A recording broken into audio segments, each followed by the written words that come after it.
D'étranges créatures ont envahi les monts du Lyonnais, les Gnolus. Le jeu de géocaching de la communauté de communes des Vallons du Lyonnais connaît un succès fou. Notre quête commence à Messimy, devant le Vintin. Vous savez, cette enceinte fortifiée qui protégeait les villageois pendant le Moyen-Âge contre les attaques extérieures. Allez, vous prenez vos téléphones portables et on est parti. En avant! Attrape-moi! Adossée à l'église contemporaine du 19e siècle, une chapelle romane du 12e siècle vaut le détour. Mais le centre-bourg recèle bien d'autres secrets à découvrir, témoins de l'histoire du village. Traversons le hameau de la Bruyère à 2 km du centre-ville pour atteindre le belvédère du Piragua. Très prisé des randonneurs, le site domine la vallée. Il donne aussi accès à nombre de sentiers balisés. Le Mont Blanc, Grenoble qui est là, Nice, Marseille.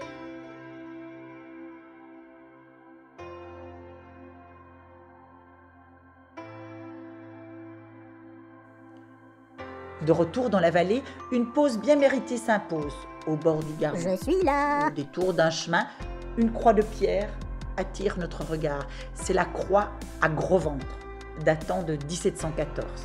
Messimy joue aussi la carte du développement économique. Le parc d'activités héberge une cinquantaine d'entreprises. Un nouvel espace de coworking pour entrepreneurs dynamiques et bien sûr, les laboratoires Boiron depuis 1996. Le leader mondial de l'homéopathie emploie ici plus d'1 millier de salariés. Messimy n'a pas fini de nous surprendre. Oh, gno, gno, gno, gno, gno, gno.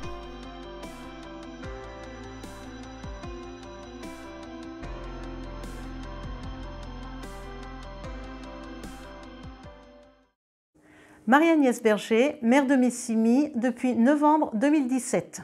Pourquoi j'ai été élue maire en 2017? Eh bien, simplement parce que la loi du non-cumul des mandats est arrivée et que le maire de l'époque, étant sénateur, a dû faire un choix entre son poste de sénateur et son poste de maire. Alors, le quotidien d'un maire, c'est déjà beaucoup d'investissement puisque c'est des communes de petite taille, un peu moins de 3500 habitants. On est obligé de mettre beaucoup la main à la pâte. C'est également beaucoup de relations extérieures et de réunions le soir dans différents syndicats ou à la communauté de communes. Et puis c'est aussi des rendez-vous avec les gens qui aiment venir discuter avec le maire. Pour moi, j'ai aussi choisi par exemple de faire les PAX, ce qui ne se fait pas dans toutes les communes, mais j'estime qu'en tant que maire, pour moi, c'est bien de voir les gens quand ils se paxent. J'aime bien être surbookée, donc ça tombe bien. Je travaille effectivement à plein temps, je suis ingénieure en recherche médicale. Donc ce que j'ai fait, j'ai modifié mes horaires de façon à commencer très tôt le matin. Et puis je suis en mairie à partir de 17h tous les jours, plus le vendredi après-midi, le samedi matin, et puis le week-end quand il y a besoin. C'est bien de pouvoir allier la partie professionnelle qui est passionnante et la partie de maire qui est aussi passionnante. Alors avec la famille, ça se passe très bien parce que mes enfants me soutiennent beaucoup, mais bon, ils sont grands. Alors ils déplorent des fois un petit peu le fait que je ne peux pas garder toujours mes petits-enfants.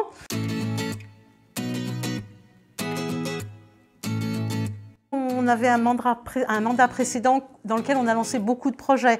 Alors le projet, on a eu donc la réfection de la mairie, parce qu'il fallait mettre le bâtiment en norme accessibilité. Alors, la maison des associations, elle existait en centre-bourg à côté de l'église, sauf que c'était un amalgame de 3 maisons. Donc on a fait le choix de construire une nouvelle maison des associations, dans laquelle vont aller les 2 principales associations qui étaient logées en centre-bourg, c'est-à-dire la Cécilienne, l'école de musique, qui aura un étage dédié, et l'association des familles qui aura l'étage supérieur qui leur sera dédié. Quant au rez-de-chaussée, on aura la garderie périscolaire, puisqu'elle était dans un petit local à l'étroit, donc là elle aura un local pour accueillir les enfants dans de très bonnes conditions.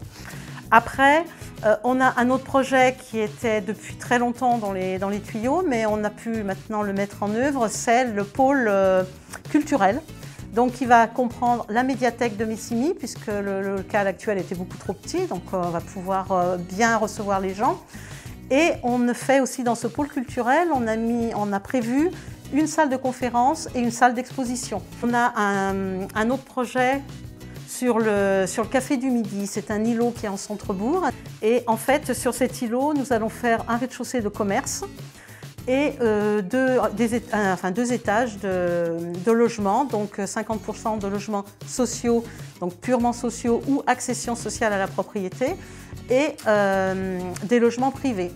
Alors pourquoi je suis engagée? Alors, je pense que je suis tombée dedans quand j'étais petite parce que mon père est quelqu'un qui avait été très engagé dans la vie associative, qui a été élu aussi à la commune de Messigny, qui a été adjoint. Donc je suis née à Messigny, c'est ma commune. J'ai également fait partie d'associations très jeunes. C'est un engagement que j'ai choisi parce que j'aime ma commune, que j'ai envie que les gens vivent bien dans cette commune, que les gens soient heureux à Messigny, et j'ai envie de faire partager mon amour de ma commune.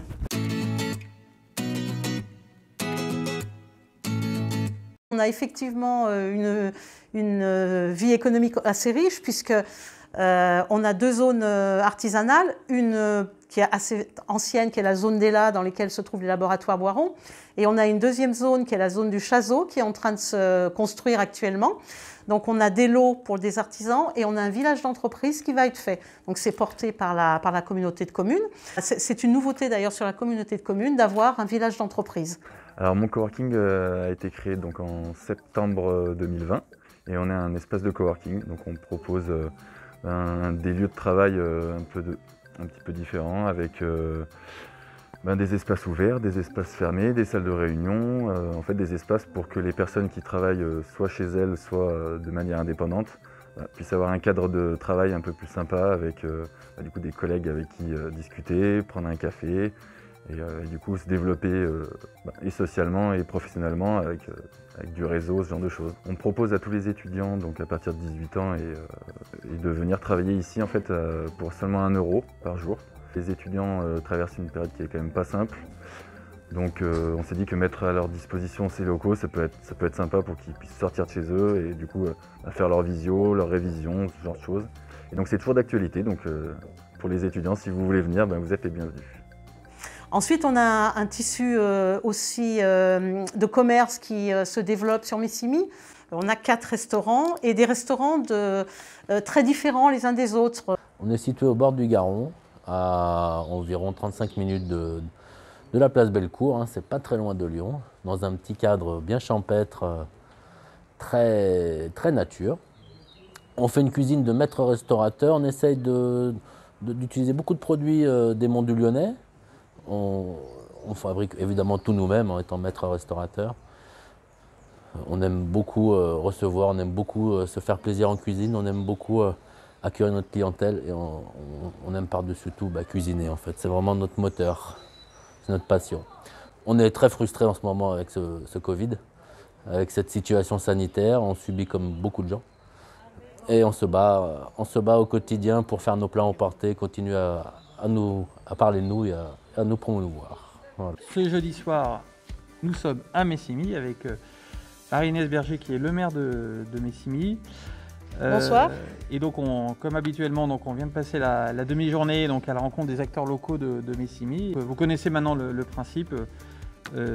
Cette réunion est faite pour échanger et avec Marie-Agnès, on pourra chacun vous répondre à la fois sur l'échelon local et l'échelon national. Daniel Ginet, donc j'habite Brindal. Très bien. Et je viens d'allumer ma radio.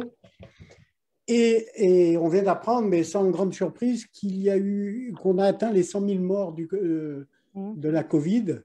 Oui, bonsoir, je m'appelle Sébastien et donc je suis en location sur la commune de Messigny.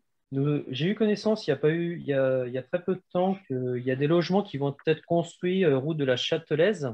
Thierry DG qui nous dit, je ne sais pas si Thierry souhaite intervenir en vidéo, qui pose la question de la couverture en Internet.